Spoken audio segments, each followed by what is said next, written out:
Hello, good afternoon guys. Look at that. Welcome. Ito ang Starbucks of Philippines. I'm here in the Philippines right now guys. Hello guys. Hello. Oh, this is one the Starbucks. Yeah, that one. This is inside Starbucks. Ito po yung loob ng Starbucks dito sa Pilipinas. Yeah. Para ako nasa Amerika din. Cool. At maganda yung weather, hindi siya yung shiny. Walang araw. Ganda ng weather. Tingnan mo. Walang araw. Maganda ang weather, guys. Ganyan lang po. Kaya dito po tayo mga kababayan ko. Bueno po ako ng pamparelax para hindi ako umiyak. Ayoko umiyak mga kababayan ko. Wala ako iniisip pagka nakainom ako ng gamot. Hello guys! Yeah. Mamayang gabi uwi kami. Tapos na yung mga meeting namin sa mga producer, director, guys. Yeah. Quiet lang ako pagkayari ng mga meeting namin. Uminom na ako ng Darna. Oh, di ba? Oh. Ayun. Ito, nagpapahinga lang. Pagkatapos, uwi na kami sa hotel. Uwi ako ng Nueva Ecija dahil yung bunso ko naghihintay sa akin. Yeah. Nagsalita ako, kinausap ko siya. Kapatid, alalayan mo ako. Huwag mo akong kukuhanin at kawawa ang kaka. Bigyan mo ko ng lakas, sabi ko. Kinakausap ko. Tapos pumasok si Mahal. Mahal, who's you talking? Jude? Tawa siya ng tawa. Where is it? Oh no, it's his spirit. He's here in the bathroom. I talking to him. I said, oh, yeah. Today, I never cry. I'm not feeling sad right now. That's why. And I told him, that's why I'm in the Philippines because the business meeting. I said, the last a big project, something like that. That's why. And guide me. I told him.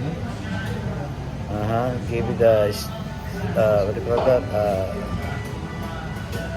Strong brain and heart and body. I spoken to him. And right now, I never cry. Yeah. It was before, yesterday, and I got here in the aeroplane. Iyak ako ng iyak kasi alam niyo naman, pag nawalan ka ng minamahal mo at pinalaki mo ang kapatid, gano'n. Pinalaki ko yun, no? Ini-spoil ko yun, hindi nagtrabaho yun, hindi sa tumana. Ako mga anak, pinag-aral ko. Tapos pinatay lang na walang yang, binigyan ng stress ng walang yang Eduardo Angeles ang putang ina.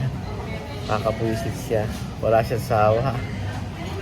Yung nanay niya, manang-mana siya sa nanay niya. Yung nanay niya, pinatay ang nanay ko. Ngayon, yung Eduardo, pinatay yung kapatid kong bunso.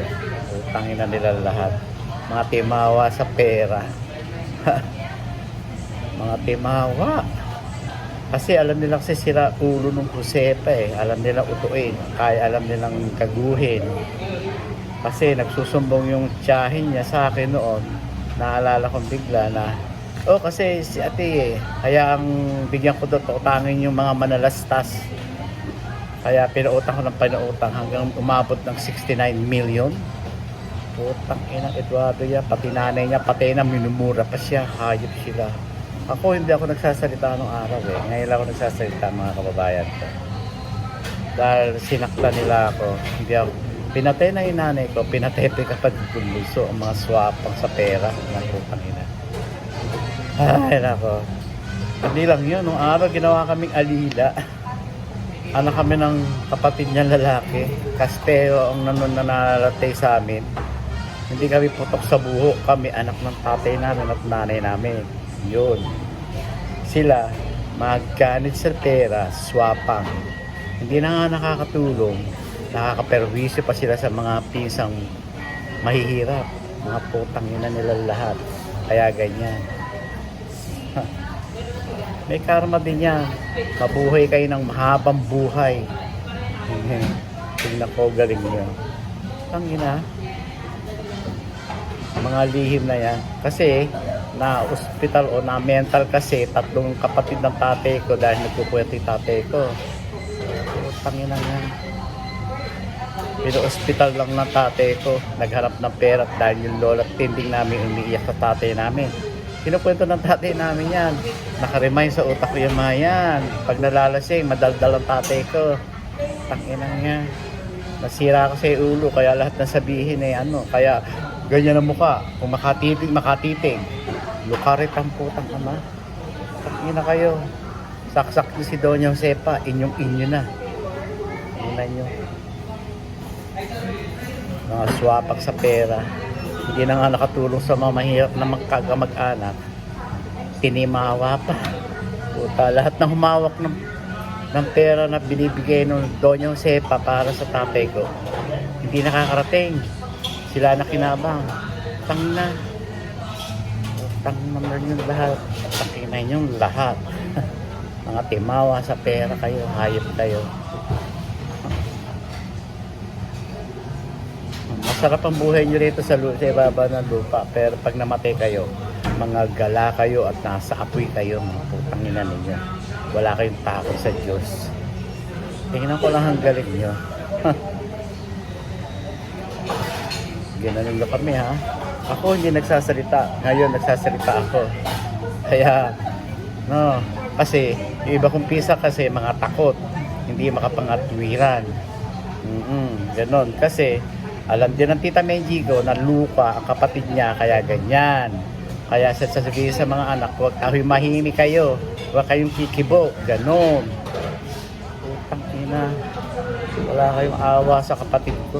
Putang ina nyo, ito kayong magkakapatid. Binuhay ito yung mga kapatid ko sa hirap at ginhawa sa ginawa ko dito. Putang ina nyo, mga anghilis na yan, inalila kami, hindi pa kayo nasiyahan, pinapegi pa yung nanay ko. Putang ina nyo lahat kayo. Nagpagawa nga ng bahay sa tatay ko, hindi naman tinapos. Tangina yung mag-asawa, patay na kayo, minumura ko pa kayo ngayon. Putang ina ninyo, mga timawa kayo sa pera. Tingnan ko, galing nyo.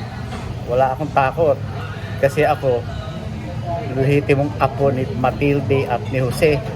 Tangina nyo, kastelo ko. Hindi nga ako naninilang ngayon sa inyo. Tangina nyo, hindi kami nanghingi sa inyo. Ginawa nyo kami katulong ng araw. Dahil sa pakiusap ng tatay ko. Tangina nyo. Ang tatay ko, nagtrabaho. Halos lahat ng kita nun, binibigay kay Lola Tinde. Kwento ng kwento yung pag nalalasing, hindi nyo alam. Walang maililihim si tatay sa inyong mga kagaguhan at kasiraan ninyo ng pamilya ng mga kastelo nyo. Hayop kayo, timawa kayo sa pera. Ano nyo? Ano nyo? Kakapal ng mukha ninyo. Matimawa kayo sa pera. Wala na nga kayong ginawa kundi timawain ng pera ng may pera. Saksak nyo sa bagay nyo si Doña Josepa. Tangina ninyo. Ikaw, Jimmy, tangina mo. Kung nabubog mo yung nanay mo, wala akong pakialam. Ikaw, nabubog mo yung tatay ko, putang ina ka. Demonyo ka, Jimmy ka, humanta ka sa akin. Putang ina mo. Mawa ka rin sa pera. May anak ka, may apo ka, karmahin ka. Tangina nyo, lahat ng gumawa sa pamilya ko, kinakarma na ngayon ang mga putang ina. Wala kayong takot ha, tingnan ko. May Diyos na hindi natutulog. Si watching us. Tingnan ko, galing nyo. Tangina nyo. Ako, malalaman ko galing ninyo. Nakakatulog pa ba kayo? Mga timawa kayo? Katiwiran nyo. Hindi na nga kayo nakatulong. Nakaperwisyo pa kayo sa pamilya. Mga putangina ninyo. Lahat kayo, yung mga namerwisyo sa aming pamilya, tangina ninyo. Lalo na yung mga sumunod sa tatay ko, binuhay ng tatay ko kayo hanggang sa matatandang kapatid. Tumulong. Tangina nyo, ang kakapal ng mukha nyo. Tangina mo ka, Jimmy ka. Timawa ka sa pera. Tangina ka, makakarma ka din. At huwag kang pupunta sa burol ng kapatid ko. Putang ina mo, ang kapal ng mukha mo. Kumanda ka sa mga pamangkin, sa mga anak ni June. Kumanda kayo. Ikaw, Eduardo Angeles, timawa ka sa pera. Putang ina mo. Huwag kang ganyan. Tingnan ko, galing mo. Hayop kayo. Timawa talaga sa pera. Hid-hid, ganing. Tangina nyo, timawa kayo. Kasi alam nyo, masira yung ulo ni Josepa, kaya ganyan, kayang-kaya nyo yung paikutin ng ulo. Tangina nyo. Pinagamot lang ng tatay ko yan. Pinagamot si Dele, si Doña Josepa, at saka yung si Auntie Sepe. Tangina nyo. Ginamit yan.